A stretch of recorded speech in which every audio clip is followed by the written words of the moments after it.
The final speaker of the morning session is Helen Flaherty, who did her primary degree in nutrition at Bournemouth and is currently doing a PhD looking at factors of adherence in celiac disease at the University of East Anglia. So I think that sits very nicely with the other two speakers of the morning and gives you a flavour, I think, of our clinical management dilemmas. Thank you. Good morning, thank you. Yes, I'm going to be talking to you about the factors affecting adherence to a gluten-free diet in adult patients with celiac disease. And I've been conducting my research at the University of East Anglia, and I'm supervised by Dr. Catherine Dean and Professor Richard Gray. We've also been working closely with Celiac UK, who've been a wonderful source of support for us, and thank you to them for allowing me to come and give this talk today. So just to give you a quick outline of what I'm going to be talking about for the next half an hour, I'll give you a quick background to the study and our aims. The method of investigation is concept mapping, which is a novel research method, a mixed methods research. And I'll talk to you about our participants. We aim to recruit a diverse range of participants, and the data collection was done in 2 stages, and we analysed the data using our specialist software for concept mapping. We found 13 key concepts related to adherence to a gluten-free diet, and we're developing a model of adherence to a gluten-free diet based on our findings, and I look forward to your questions and comments at the end.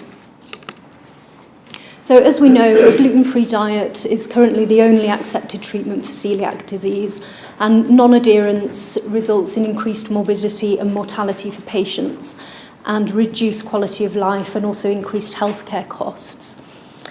Research in 2011 by Barrett et al. Found that 80% of patients find it difficult to adhere to a gluten-free diet.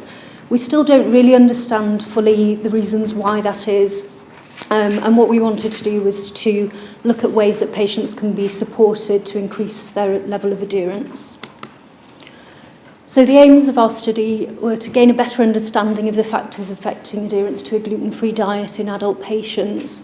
And also we recruited participants from 3 stakeholder groups. So patients, adults who live with patients who have celiac disease, and health professionals. And concept mapping allows us to look at any disparities in the perceptions of different stakeholder groups.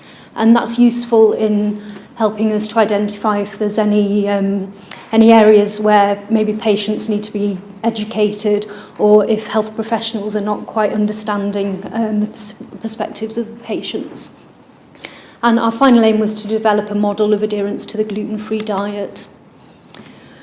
So, as I mentioned, concept mapping is a participatory mixed methods research approach, and it allows for the involvement of multiple stakeholder groups. And it's ideal for understanding complex topics such as dietary adherence and other sort of health behaviours. There are 6 steps to concept mapping, and the first one is planning, where you decide on your focus topic and recruit appropriate participants. Step 2 is brainstorming, where you invite participants to brainstorm their ideas, as many ideas as they can think of, around the focus prompt. The ideas that are brainstormed are then prioritised by the participants and clustered into different themes of whatever the participants feel are appropriate.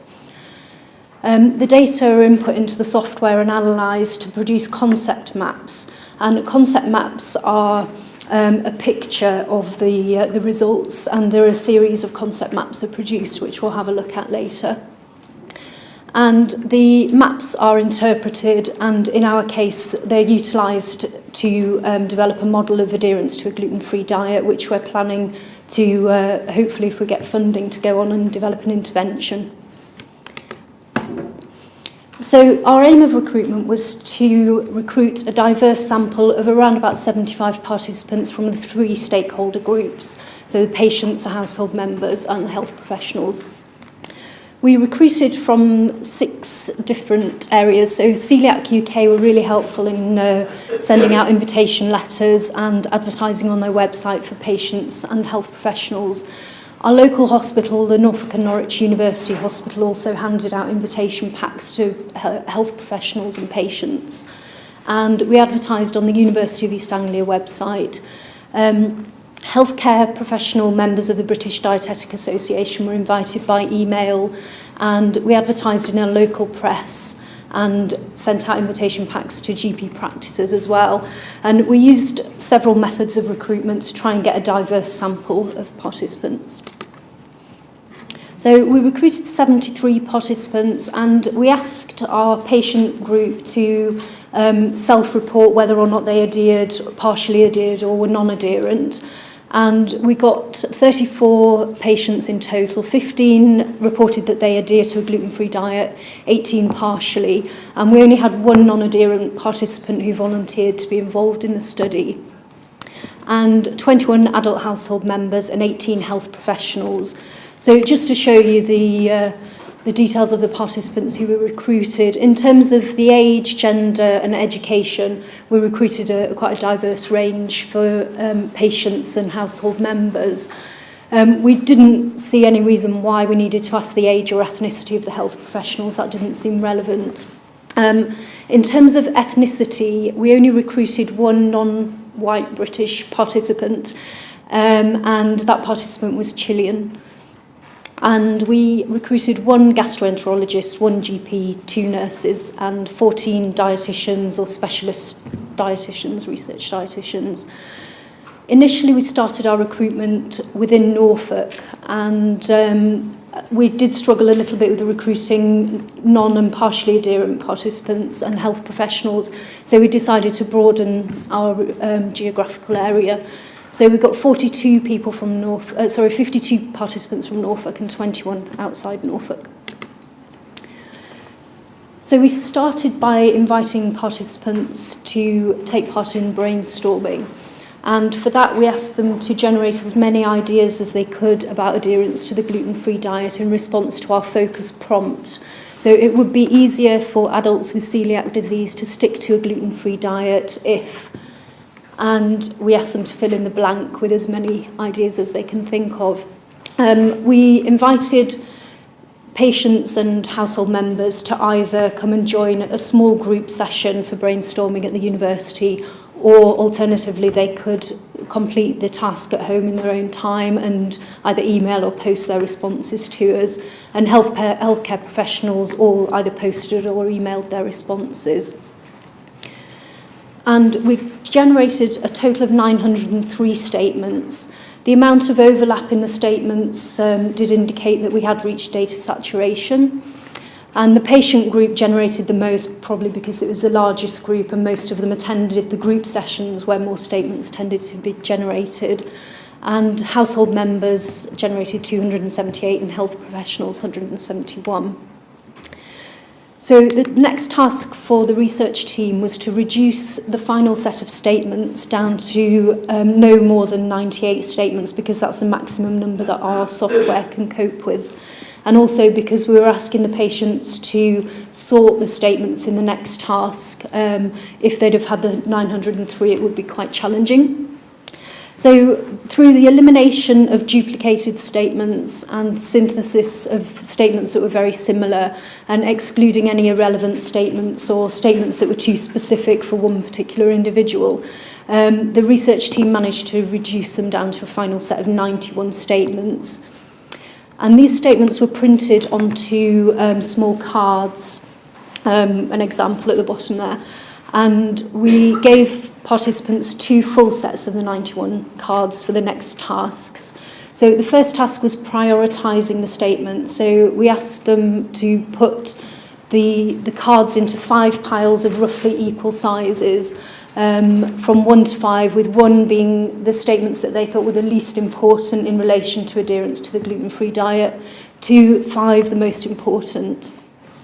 In the second task, we asked participants to cluster the groups of statements into piles of whatever they thought was related, so in any way that made sense to them. For example, there were quite a few statements related to the availability of gluten-free foods, so a few of our participants did tend to group those statements together.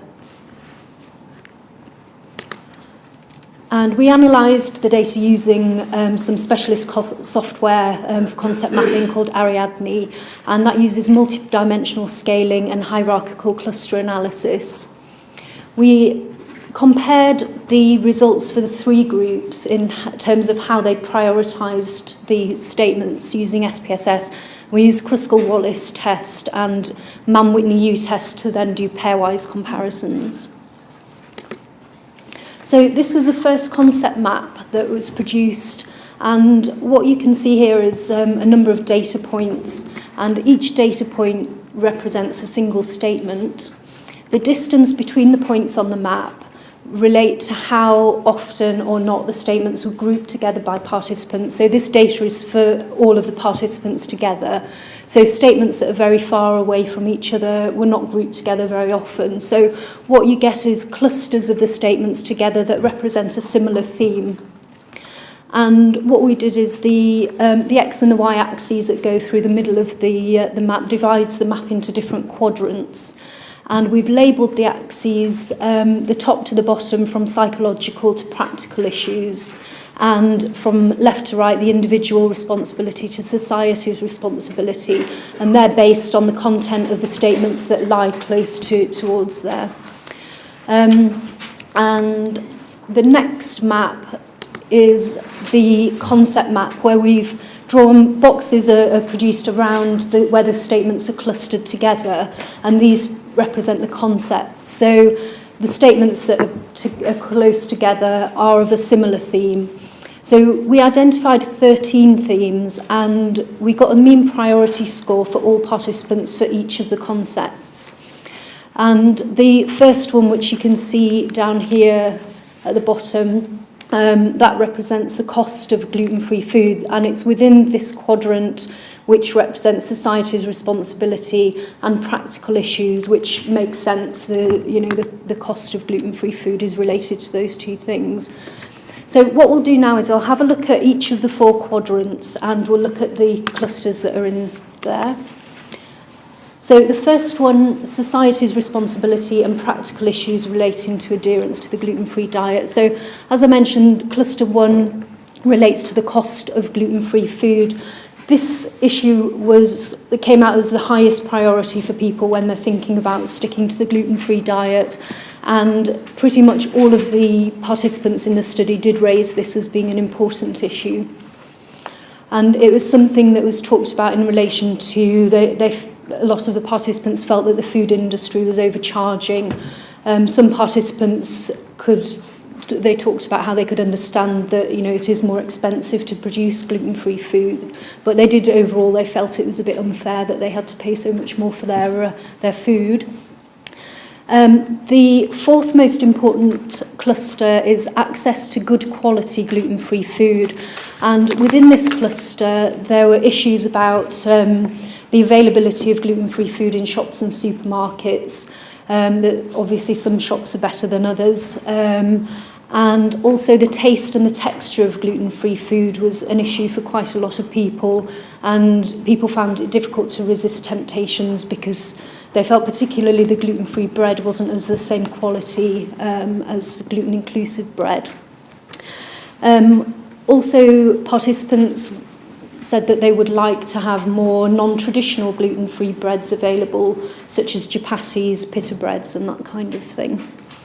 And also in this cluster there were issues about the problem with finding gluten in food items where they wouldn't expect to find it, such as ice creams, packs of pre-grated cheese, that kind of thing.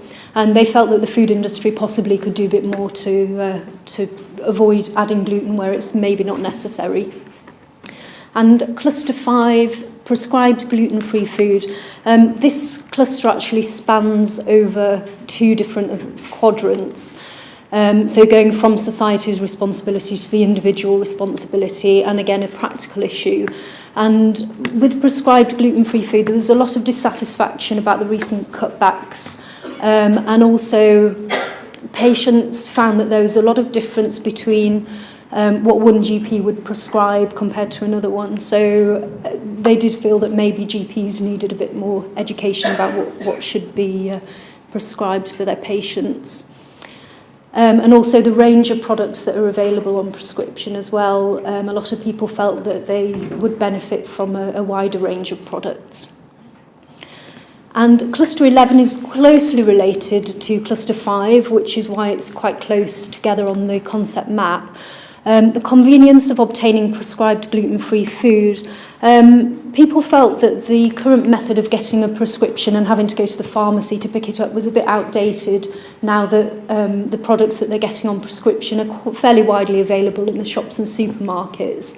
And it was suggested that perhaps a voucher scheme may be a better alternative, where people can either be sent vouchers through the post or however they receive them, and then go and spend those at the shops on their gluten-free products. Okay, and the next quadrant is psychological and society's responsibility. Cluster 2, this was the only cluster where we found a significant difference between the perspectives of the 3 stakeholder groups. For all the other clusters, the views were very similar. And this is the availability of gluten-free sandwiches, which was found to be the second most important factor. Patients and household members both felt that this was a really important issue, and they felt that when they were out and about and they just wanted to grab something quickly to eat, there was a lot of sweet things that they could have, like cakes and biscuits, but not really enough savoury food. Healthcare professionals didn't rate this cluster as highly as the other 2 groups, so perhaps this is something that health professionals need to be a bit more aware of. And cluster 6, if they can eat the same as other people. A big issue for the people with celiac disease is that they feel uncomfortable when eating out in public, and they don't always like the attention that's drawn to them and feel like they have to make a fuss. And that was a really big issue, and it's not necessarily that they want to eat similar food, but some of them want to eat exactly the same food as everyone else and not to be made to feel at all different.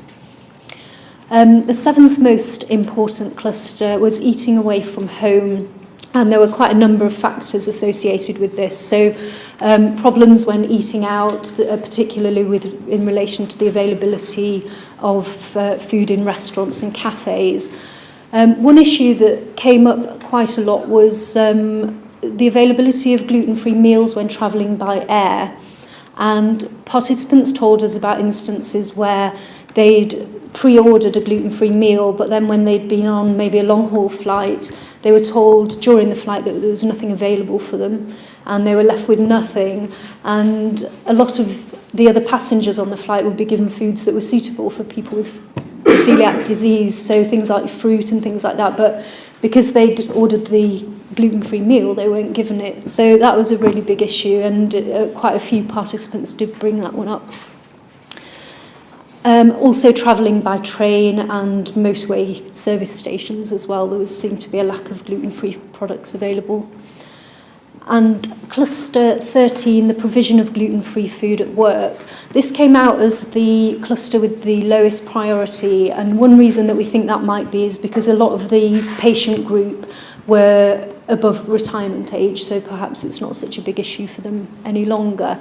But this statement was generated mainly in relation to biscuits being brought out with teas and coffees during meetings at work, and that there was no provision for the patients with celiac disease. And the next quadrant is the individual responsibility and practical issues. And cluster 5 we've already looked at, which spanned over into the society's responsibility, which is to do with the prescribed gluten-free food. Cluster 3, the knowledge and information about celiac disease and the gluten-free diet. So this came out as a very individual responsibility, and there were issues about the knowledge and information of the patients with celiac disease as well as health professionals as well. And it is a really important issue that patients really feel that they have to teach themselves, and a lot of them do use the information on the Celiac UK website, which they found really useful. And cluster 12, diet planning and preparation. Again, this was an individual responsibility, and this was all about accessing recipes and having the cooking skills to be able to provide the gluten-free food. So the individual responsibility and psychological issues quadrant. So we've got 3 clusters within this quadrant here. So cluster 8, if they're prepared to go hungry when there's no gluten-free food available, I don't know how you'd feel about telling your patients to go hungry if there's nothing there, but we did find that health professionals rated this cluster as less important than the patient and the household members groups. And we thought perhaps that might be the reason why, that it wouldn't really be acceptable. And there are other pieces of advice that you can give, such as taking your own gluten-free food along with you, if you think there might be nothing available. Motivation and support related to self-motivation, and also the motivation from friends and family, healthcare professionals. And the social stigma was a big issue for quite a lot of people. There was one lady who told us about, she went to a wedding and she felt really uncomfortable because there was no gluten-free food made available for her. So she went and hid away rather than made a fuss. And, you know, this is something that people do seem to feel quite strongly. Okay, so we're in the process now of developing a model of adherence to a gluten-free diet, and we're only just beginning this work now, and we're hoping that this will go on to inform an adherence intervention. So based on the findings of our study, we have separated the factors that the patient can be in control of themselves to a certain degree, and also the external societal influences. So they can either be a pressure or they can actually be quite helpful as well, and the patient has to have a lot of resilience to deal with a lot of the external factors.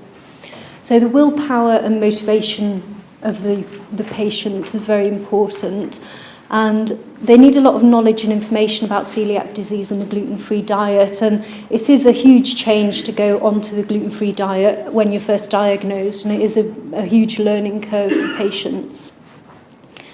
Planning and preparation as well is something that the patient themselves can control, so having to learn how to deal with gluten-free ingredients when cooking, that kind of thing, and also finding out the recipes and things like that.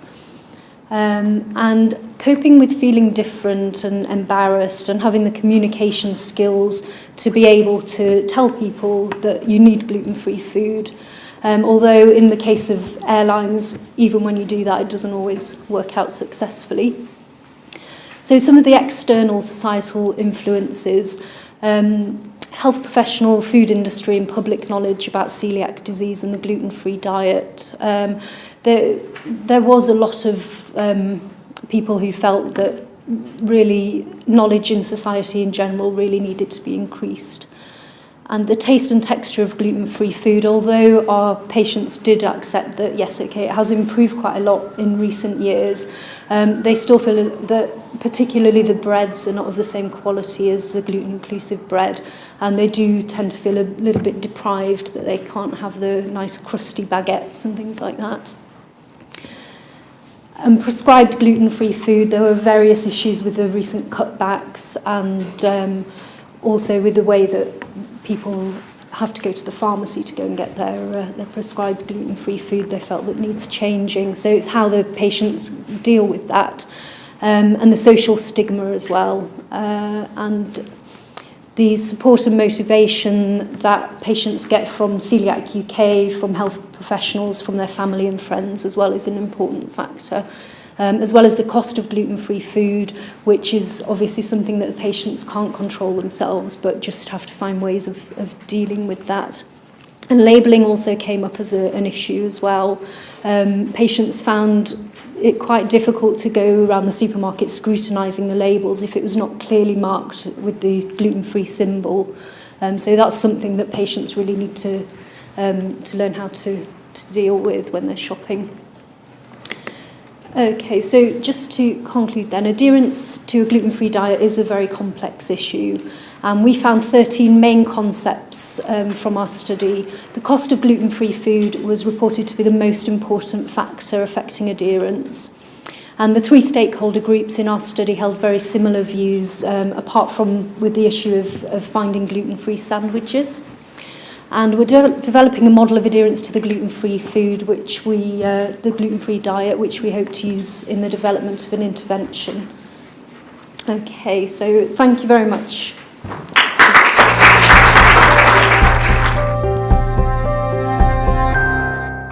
Questions? Paul Secretary. I found that very interesting, Paul Secretary, London St Thomas's. The Hove and Brighton PCT, which will shortly be the GP consortium, have effectively outlawed prescribing gluten-free foods to patients with celiac disease in Sussex, with the exception of one gluten-free flour, which has yet to be determined, which is in the same system, as I'm sure you're aware, as occurs in Southern Ireland.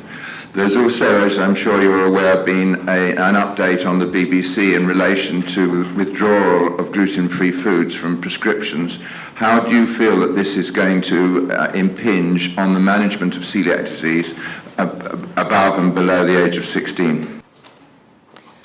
Well, I think it will have a huge impact above and below the age of 16. And I think as the price in the shops and supermarkets of gluten-free food is significantly higher, I don't really see there's any justification for withdrawing the prescriptions, and I think it can only make it more complicated for people, particularly people on a low income, to be able to adhere to the gluten-free diet. So yeah, I think it will have a negative impact.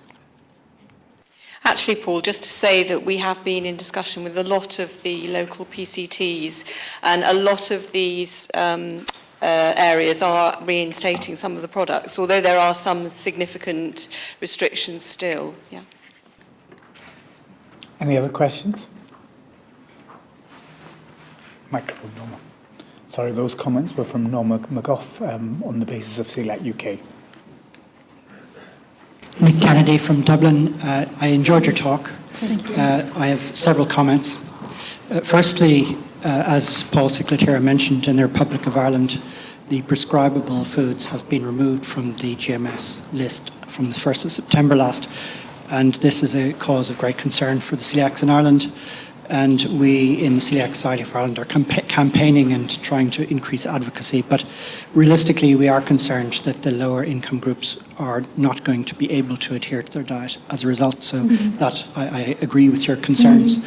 Secondly, we are also in the Celiac Society of Ireland doing analysis at the moment on a fairly large survey we did on gluten-free eating out experiences of people with over 1,400 respondents. And in fact, many of the themes that you've identified echo what we are beginning to find. And I was interested in your software analysis. We're using in vivo as a different method, but it looks as if very similar themes are coming out.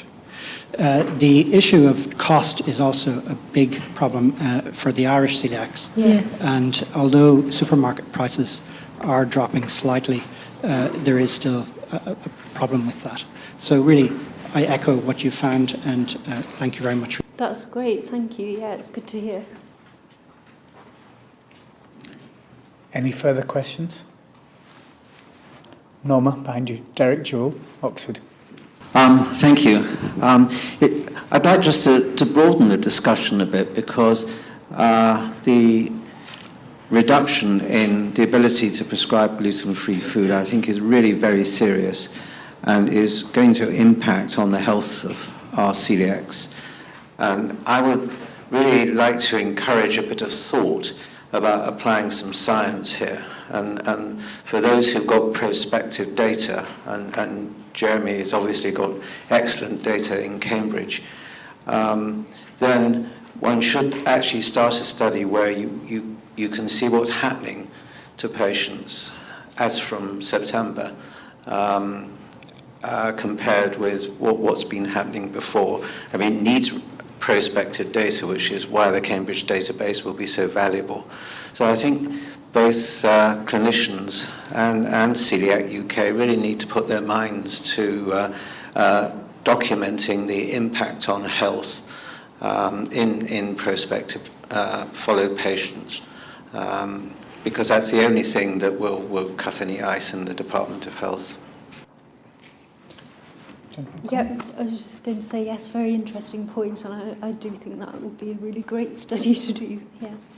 I think the tricky thing with that, Derek, is that for me, you've heard Jeremy's talk, and we've seen that it's really difficult to actually know what we should look at as a factor of monitoring people: biopsy, histology, symptoms, a dietetic score.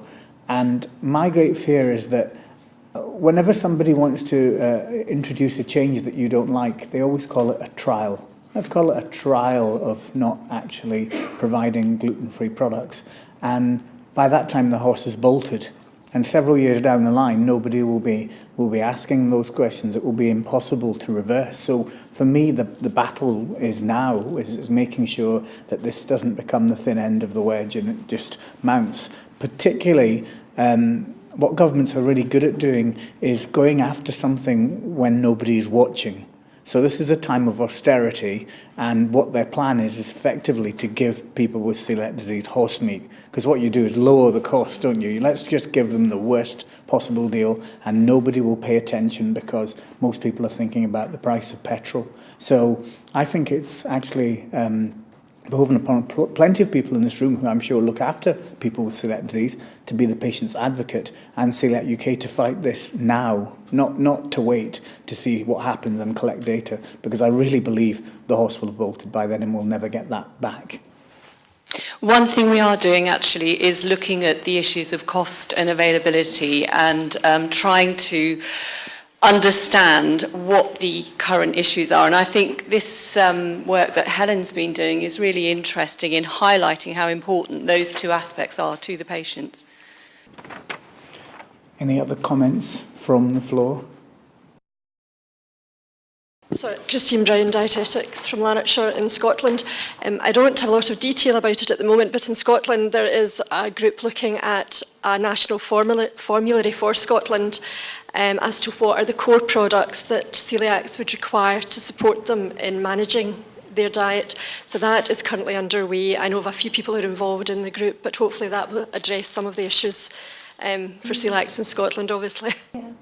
Well, that's interesting. I guess it's going to be quite different for different patients, though, isn't it, of what their normal diet contains. So, And how will that affect England once you've voted to leave the Union?